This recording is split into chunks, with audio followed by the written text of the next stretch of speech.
नमस्कार, देशनातीमध्ये मी ऐश्वर्या शिंदे आपलं स्वागत करते। बघूया प्रदेशच्या आजच्या टॉप 10 बातम्या। महाराष्ट्रात महाराष्ट्रीयन माणसाला नोकरीत नो एंट्री म्हणणाऱ्या मुंबईतील आर्या गोल्ड कंपनीच्या मालकाने महाराष्ट्राची आणि मनसे अध्यक्ष राज ठाकरे यांची माफी मागत वेबसाईटवरील जाहिरात हटवली आहे। आर्या गोल्ड कंपनीच्या जाहिरातीमुळे मुंबईतील मराठी माणूस दुखावला गेलाय आणि अनेक राजकीय प्रतिक्रिया येऊ लागल्या आहेत। मनसेने आक्रमक पवित्रा घेत आर्या गोल्ड कंपनी गाठली। आर्या गोल्ड कंपनीचे मालक बंटी रुपरेजा यांनी महाराष्ट्राची आणि मनसे अध्यक्ष राज ठाकरे यांची माफी मागितली आहे। तसेच त्यांनी माफीनामा देखील लिहून दिला आहे। सदरची जाहिरात वेबसाईटवरून देखील हटवण्यात आली असल्याचं देखील त्यांनी सांगितलंय। माजी मुख्यमंत्री अशोक चव्हाण यांच्या मालकीचा असलेला भाऊराव सहकारी साखर कारखाना कधी FRP रक्कम करून तर कधी ऊस गाळपच्या विषयावरून नेहमी चर्चेत असतो। आता पुन्हा ऊसतोड वाहतुकीच्या खर्चात तिप्पटीने वाढ करून कारखाना चर्चेत आलाय। वाहतूक खर्चात वाढ करून कारखान्याने शेतकऱ्यांच्या 75 कोटी रुपयांवर डल्ला मारल्याचा आरोप स्वाभिमानी शेतकरी संघटनेने केला आहे। याबाबत संघटनेने साखर संचालकांना निवेदन देऊन चौकशी करण्याची मागणी केली आहे। राज्याच्या अर्थसंकल्पात महायुती सरकारकडून मुख्यमंत्री माझी लाडकी बहीण योजनेची घोषणा करण्यात आली।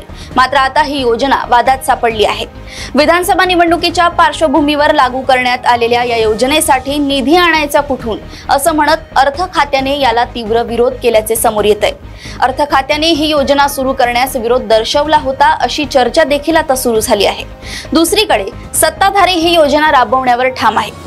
कर्ज आहे म्हणून योजना राबवायच्याच नाहीत असे नसतं, असे खासदार नरेश म्हस्के यांनी म्हटलंय। सध्या सर्वत्र पावसाचा जोर वाढला आहे, त्यामुळे शेतीच्या कामाला देखील गती प्राप्त झाली असून बळीराजा शेतीच्या कामांमध्ये गुंतल्याचे दिसतंय। अशातच आता शेतकऱ्यांची फसवणूक करणाऱ्या कंपनीवर परत एकदा कृषी विभागाने मोठी कारवाई केली आहे। शेतकऱ्यांना बोगस DAP खतांची विक्री करणाऱ्या आणि मिश्र खतांच्या नावाखाली माती विकण्यात आल्याचा धक्कादायक प्रकार अमरावतीमध्ये उघडकीस आलाय। त्यामुळे शेतकरी वर्गासह बोगस खते आणि बियाणे विकणाऱ्यांमध्ये मोठी खळबळ उडाली असून रामा फर्टिकेम लिमिटेड या कंपनीवर कडक कारवाई करण्याची मागणी आता जोर धरू लागली आहे। राज ठाकरेंच्या विधानसभा निवडणूक स्वबळावर लढवण्याच्या निर्णयावर शिक्षण मंत्री दीपक केसरकर यांनी एक दावा केलाय। आगामी विधानसभेच्या निवडणुकीची तयारी सध्या राजकीय पक्षांकडून सुरू आहे। लोकसभेच्या निवडणुकीत राज ठाकरे यांनी आम्हाला बिनशर्त पाठिंबा दिला होता। राज ठाकरे यांचे एकनाथ शिंदे तसंच देवेंद्र फडणवीस यांच्याशी चांगले संबंध आहेत। विशेषतः ते आमच्या विचारांचे आहेत, म्हणून जेव्हा त्यांच्याशी बोलणं होईल तेव्हा नक्कीच त्यांचं मतपरिवर्तन होईल असं मत शिक्षण मंत्री दीपक केसरकर यांनी व्यक्त केलंय। समाजात गुन्हेगारीचं उदात्तीकरण होत असल्याच्या काही घटना समोर येत आहेत। अशीच एक घटना नुकतीच नाशिक इथं घडली आहे। MPDA अंतर्गत तुरुंगात असलेल्या एका भाईची सुटका झाल्यानंतर त्याच्या अतिउत्साही कार्यकर्त्यांनी शहरात मिरवणूक काढली। पोलिसांना ही माहिती मिळताच मिरवणूक पोलीस ठाण्यात वळवत भाईच्या 6 समर्थकांना ताब्यात घेण्यात आलंय। विशेष म्हणजे या 2 जण तर तडीपार असल्याचं समोर आलंय। शहरात कुठल्याही प्रकारची गुन्हेगारी खपवून घेतली जाणार नाही असा इशारा यावेळी पोलीस आयुक्त संदीप कर्णिक यांनी या घटनेनंतर दिलाय। काँग्रेसचे दिग्गज नेते आणि माजी मंत्री सुनील केदार यांच्या बाबतीत एक महत्त्वपूर्ण बातमी समोर आली आहे। नागपूर जिल्हा बँक घोटाळा प्रकरणात सर्वोच्च न्यायालयाने हस्तक्षेप करण्यास नकार दिलाय। त्यामुळे आगामी विधानसभा निवडणूक लढवण्यासाठी सुनील केदार यांच्या सर्वोच्च प्रयत्नांना न्यायालयाने दिलासा न दिल्याचे समोर आले।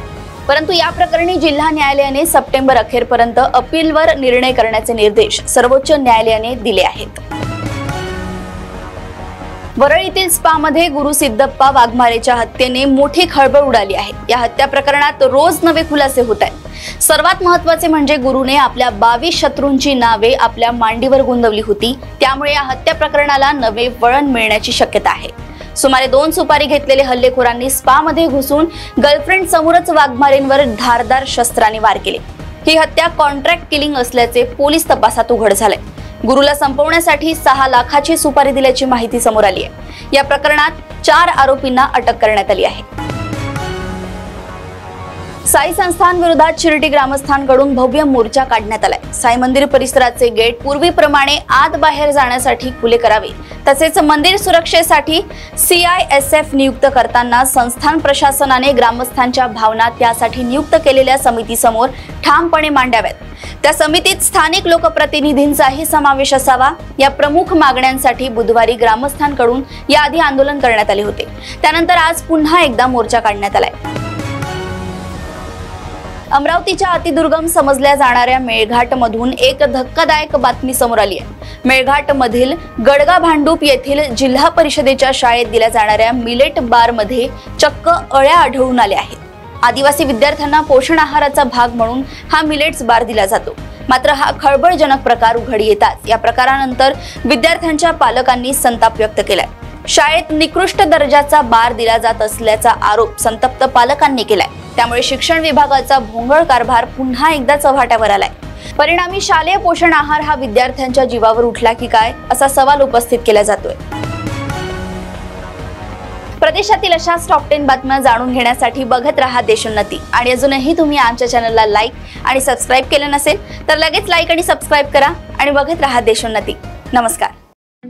ठळक घडामोडींसाठी देशोन्नती न्यूज चॅनलला सबस्क्राईब करा आणि बेल आयकॉन प्रेस करा।